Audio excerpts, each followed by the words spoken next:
పురాణ కథల ప్రకారం మహావీర్ హనుమాన్జీని శివజీ యొక్క 11వ రుద్ర అవతారమని చెబుతారు. మహావీర్ హనుమాన్ భగవాన్ రామ్ యొక్క చాలా పెద్ద భక్తుడు. వారి తల్లి పేరు అంజని మరియు తండ్రి వానరరాజు కేసరి. ఈ కారణంగా వారిని ఆంజనేయ నాయకుడు మరియు కేసరనందనుడు అనే పేర్లతో కూడా పిలుస్తారు. కాబట్టి హనుమాన్ జన్మ ఎలా జరిగిందో ఈ కథ ద్వారా అర్థం చేసుకునే ప్రయత్నం చేద్దాం. ఒకసారి అయోధ్యరాజు దశరథుడు తన భార్యలతో కలిసి పుత్రకామేష్టి యాగం చేస్తున్నాడు. ఈ యాగము పుత్రప్రాప్తి కోసం చేసినది. యాగం ముగిసిన తర్వాత పండితుడు ప్రసాదంగా ఖీర్ను రాజు దశరథుడి 3 భార్యలకు పంచాడు. కానీ అప్పుడు ఎక్కడి నుంచో ఒక గ్రద్ద వచ్చి ఖీర్లో ఒక భాగాన్ని తనతో తీసుకువెళ్ళి అంజనీమాత తపస్సు చేస్తున్న చోటుకు తీసుకువెళ్ళి ఆమె ముందు పెట్టింది. ఇదంతా భగవాన్ శివుడు మరియు వాయుదేవుడి ఇచ్చ ప్రకారం జరిగింది. కళ్ళు తెరవు మాత, ఈ ప్రసాదాన్ని స్వీకరించు, దీని ద్వారా నీ కోరిక తప్పక నెరవేరుతుంది. ప్రసాదం కానీ ఇది ఎవరిచ్చారు? అలా అర్థం చేసుకో, ఇది మహాదేవుడి ఆశీర్వాదం నీపై ఉంది. అంజని ఆ ప్రసాదాన్ని స్వీకరించింది.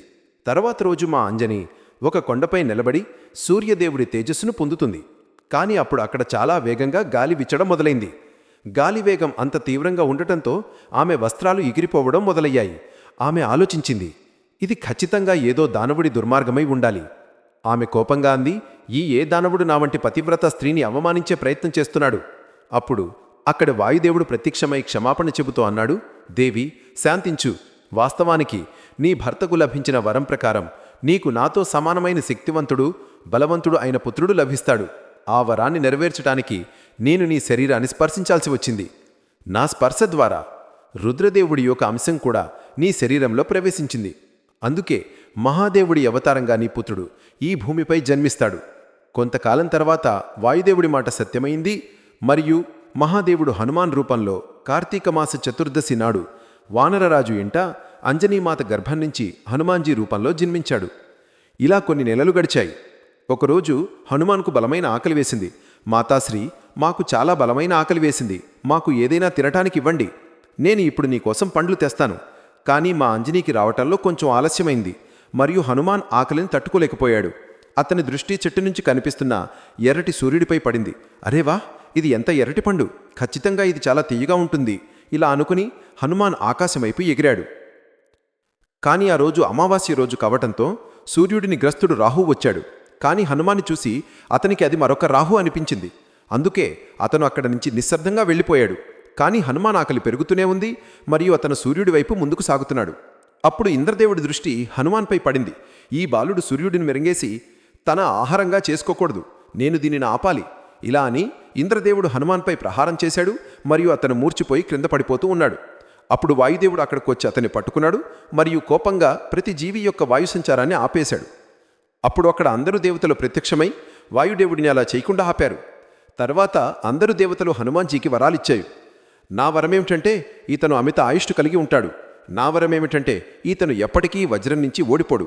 నా సత్యతేజస్సు నుంచి ఈతను ప్రతి కళలో యుక్తుడు మరియు సంపూర్ణ శాస్త్రాలలో నిపుణుడు అవుతాడు.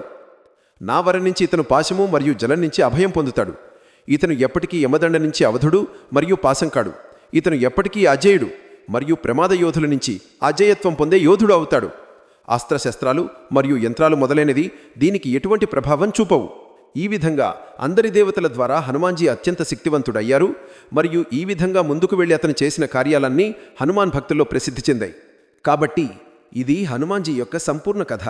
హనుమాన్ జయంతి నాడు హనుమాన్జీ పూజ చేయటం అత్యంత శుభకరంగా భావిస్తారు. చౌకీపై ఎర్రటి రంగుగుడ్డ వేసి దానిపై హనుమాన్జీతో పాటు భగవాన్ శ్రీరామ్ యొక్క చిత్రం ఉంచండి. తర్వాత హనుమాన్జీకి ఎర్రటి పువ్వులు మరియు భగవాన్ శ్రీరామ్కి పసుపు పువ్వులు సమర్పించండి. ముందు శ్రీరామ్ నామజపం చేయండి, తర్వాత హనుమాన్జీ మంత్రజపం చేయండి. ఈ విధంగా పూజ చేయటం ద్వారా మీకు హనుమాన్జీ యొక్క అనంత కృప లభిస్తుంది. సీతాపూర్ గ్రామంలో ఒక చాలా పాత హనుమానందే ఉండేది. అక్కడి పండితుడు రామ్నారాయణజీ చాలా సంవత్సరాలుగా ఆ ఆలయం సేవ చేస్తున్నాడు. అతను హనుమాన్జీ యొక్క చాలా పెద్ద భక్తుడు. బోలో బజరంగబలీకి జై, మా అందరి భక్తులపై నీ కృప కలిగి ఉంచు ప్రభు, నీది ఎప్పటికీ జై హో. రామ్ రామ్ పండిట్జీ. రామ్ రామ్ బేటా, ఇదిగో హనుమాన్జీ ప్రసాదం. ఇదిగో బేటీ, నువ్వు కూడా తీసుకో. రామ్ రామ్ పండిట్జీ. రామ్ రామ్. జమీందార్ సాహబ్, ఇప్పుడు మీ ఆరోగ్యం ఎలా ఉంది? విన్నాను మీరు చాలా అనారోగ్యంగా ఉన్నారని. వాతావరణం చలికాలం, ఇది ఎప్పటికీ జరుగుతూనే ఉంటుంది. కొంచెం చలి, దగ్గు, జలుబు వచ్చింది. కానీ నాకు తప్పక మంచిగా అవ్వాలి. హనుమాన్జీ నన్ను గుర్తు చేసుకున్నారు. వారి నన్ను త్వరగా మంచిగా చేశారు. నేను ఆలయానికి వచ్చాను. మీ అన్ని చింతలకు ఇప్పుడు పరిష్కారమైంది అని అర్థం చేసుకోండి. రామ్ పండిట్జీ, రామ్. జమీందార్ సాహెబ్ ఈ ఉదయాన్నే, పండిట్జీ, ఇప్పుడు నేను నిర్ణయించాను, మీకు కూడా కొంచెం విశ్రాంతి అవసరం. అందుకే మీ చేతులు తొలగించటానికి నేను నగరం నుంచి కేశవుని పిలిచాను. మా సాలిజ్య వేప్రకాశ్ ఇంటి దగ్గరే ఒక ఆలయంలో పండిట్జీ ఉన్నారు. వారి కుమారుడు కేశవు ఇతను మా హనుమానాలయం యొక్క చాలా పాత పండితుడు రామనారాయణజీ. ఇప్పుడు మీరు వీరుతూనే ఉండాలి. చింతించండి జమీందార్ సాహెబ్, ఇప్పుడు నేను పూర్తిగా ఆలయం సంభాలిస్తాను. రామనారాయణజీ, ఇప్పుడు మీరు హనుమానాలయం యొక్క అన్ని సేవలు నాకిచ్చి హాయిగా కూర్చోండి. అవును బేటా, తప్పకుండా. నేను నీకు ఆలయం యొక్క అన్ని పనులు వివరిస్తాను. ఇది వారవారి ఆర్తి జాబితా. ఇక్కడ ఈరోజు కథవాచనం జరుగుతుంది, ఏ సమయాన్న కీర్తన జరుగుతుంది మొదలైనవన్నీ వివరంగా ఉన్నాయి. ప్రతివారం భండారా కూడా నిర్వహిస్తారు. క్రమంగా నువ్వన్నీ నేర్చుకుంటావు. రామనారాయణజీ కేశవ్కి అన్ని వివరిస్తుంటే కేశవ శ్రద్ధగా వింటున్నాడు.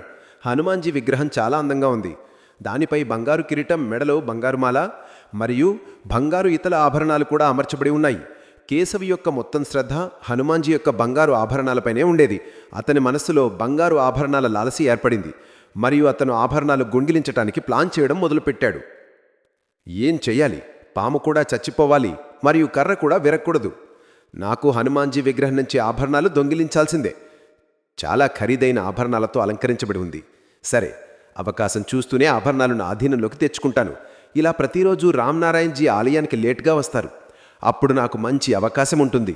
రామ్ పండిట్జీ. పండిత్ రామనారాయణజీ రాలేదా? అవును, ఈ మధ్య ఆలయంలో చాలా విషయాలు నేను సంభాలిస్తున్నాను కదా, అందుకే వారు లేటుగా వస్తారు. ఏదైనా పనుందా? అవును, వారు హవన సామగ్రి రాయమన్నారు. సరే, ఏమీ లేదు, నేను రాస్తాను. కేశవ్ హవన సామగ్రి రాస్తాడు. ధన్యవాదాలు పండిట్జీ, చాలా ధన్యవాదాలు. ఖాళీ ధన్యవాదాలతో పని జరగదు. కొంచెం దాన దక్షిణ తప్పకుండా ఇవ్వండి. నేను ఇంత సమయం పట్టి సామగ్రి రాశాను. కనీసం 501 రూపాయి తీసుకుంటాను.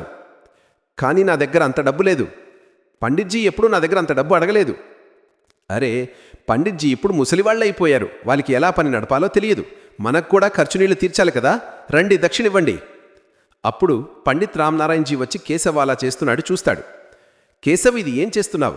ఇది సరికాదు. ఆలయంలో ఇప్పటి వరకు ఇలా ఎవరూ అనవసర దాన దక్షిణ తీసుకోలేదు. మరియు ఇంకా మనం హవనం చేయలేదు కదా. అయితే దీనికోసం డబ్బిస్తున్నావు. హవనం జరిగిన తర్వాతే మనం దక్షిణ తీసుకుంటాం. అది కూడా వారి సామర్థ్యం ప్రకారం తీసుకుంటాం. రామ్ పండిట్జీ, చాలా ధన్యవాదాలు, నేను వెళ్తున్నాను. భక్తుడు అక్కడ నుంచి వెళ్ళిపోతాడు. కేశవ మనసు ఈర్ష్యతో నిండిపోతుంది. మరియు అతను ఇప్పుడు పండిత్ రామనారాయణను దారి నుంచి తొలగించాలని నిర్ణయించుకున్నాడు. నాకు పండిత్ రామనారాయణకి ఏదైనా చేయాల్సిందే, లేకపోతే ఇతను నాకు ఏమి సంపాదించనివిడో మరియు ఆలయంలో ఆభరణాలు దొంగిలించి ఇతని పత్తాన్ని ఇక్కడి నుంచి క్లియర్ చేయాలి. నేను త్వరగా ఈ పని చెయ్యాలి. కేశవ హనుమాన్జీ కిరీటం మరియు మిగతా ఆభరణాలు దొంగిలించడానికి ఆలోచించాడు. పండిట్జీ, మీ ఆరోగ్యం కూడా సరిగా ఉండదు. ఒక పని చేద్దాం. సాయంత్రం ఆలయం తలుపులు మూసే బాధ్యత నేను తీసుకుంటాను. మీరు సమయానికి ఇంటికి వెళ్ళండి. ఏమైనా చలికాలం కదా. సరే బేటా, జీవించు. పండిత్ రామనారాయణజీ సాయంత్రం ఆరతి తర్వాత ఇప్పుడు త్వరగా ఇంటికి వెళ్లడం మొదలుపెట్టాడు. వెనక నుంచి కేశవ అవకాశం కోసం వెతుకుతున్నాడు. మరియు ఒకరోజు అతనికి అవకాశం దొరికింది మరియు అతను హనుమాన్జీ ఆలయం నుంచి ఆభరణాలు దొంగిలించి అక్కడి నుంచి పారిపోతున్నాడు. అరే, ఎవరు? నన్ను వదిలేయి, ఎవరు? కేశవ్ వెనక్కి తిరిగి చూస్తే సాక్షాత్తు మహావీర్ హనుమాన్ అతను వెనక నిలబడి ఉన్నాడు. అరే, నా కిరీటం మరియు నా ఆభరణాలు దొంగిలించి ఎక్కడ పారిపోతున్నావు? నిన్ను ఇలా వెళ్ళనివ్వను. రా, నా ఆభరణాలు తిరిగి ఇవ్వు. అరే, నువ్వు ఇలాంటి వేషంలో ఉన్నావు. సిద్ధమైన హనుమాన్జీలాగా. నేను నుంచి భయపడేవాడి కాదు. చెప్పు నన్ను మూర్ఖుడా, నువ్వు నన్ను గుర్తించలేకపోతున్నావు. నీకు నా శక్తి చూపించాల్సి వచ్చింది. అప్పుడే నువ్వు నమ్ముతావు. అరే, వదిలేయి, నన్ను వదిలేయి. అరే, నన్ను గాలిలో ఎందుకు తిప్పుతున్నావు? అరే, వదిలేయి. అరే, నన్ను కాపాడండి. కేశవ అరవటం మొదలుపెట్టాడు. అతను గాలిలో తిరుగుతున్నాడు. హనుమాన్జీ, నన్ను వదిలేయండి. నాకు తప్పు జరిగింది. నేను మీ ఆలయంలో దొంగతనం చేశాను. నేను మీ ఆభరణాలు ఇప్పుడు ఇస్తాను. నన్ను వదిలేయి. నేను జాంతాను నువ్వు నా ఆభరణాలు మరియు కిరీటం ఎందుకు దొంగిలించాను. ఎందుకంటే నువ్వు నా ప్రియభక్తుడైన రామనారాయణపై దొంగతనం ఆరోపణ పెట్టాలనుకున్నావు కదా. కానీ నేనున్నంత వరకు నా ఏ భక్తునికి ఎటువంటి కష్టం రానివ్వను. క్షమించండి హనుమాన్జీ. నిజమేమిటంటే నేను ఈర్ష్యతో నిండిపోయాను. నాకు ఎక్కువ ధనం సంపాదించాలని ఉంది. అందుకే రామనారాయణజీని ఆలయం నుంచి తొలగించి నేను అక్కడ ఉండాలనుకున్నాను. అందుకే నేను మీ ఆలయంలో దొంగతనం చేశాను. నాకు చాలా పెద్ద తప్పు జరిగింది హనుమాన్జీ.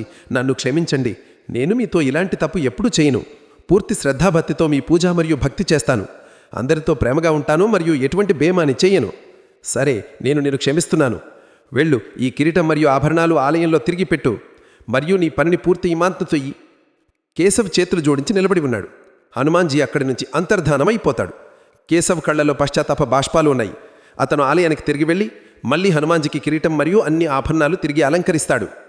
చెబుతారు, కొన్నిసార్లు భక్తుడు మార్గం తప్పినప్పుడు భగవాన్ దాన్ని సరైన మార్గంలోకి తీసుకురావటానికి భూమిపైకి రావాల్సి వస్తుంది. కేశవకు పాఠం లభించింది. అతనికి తన తప్పు జ్ఞాతుడయ్యింది మరియు మరుసటి రోజు నుంచి అతను తన ప్రవర్తన మార్చుకున్నాడు. అతను కూడా పండిత్ రామనారాయణజీలాగా ఆలయంలో పూర్తి శ్రద్ధాభావంతో హనుమాన్జీ పూజ మరియు భర్తీ చేయడం మొదలుపెట్టాడు.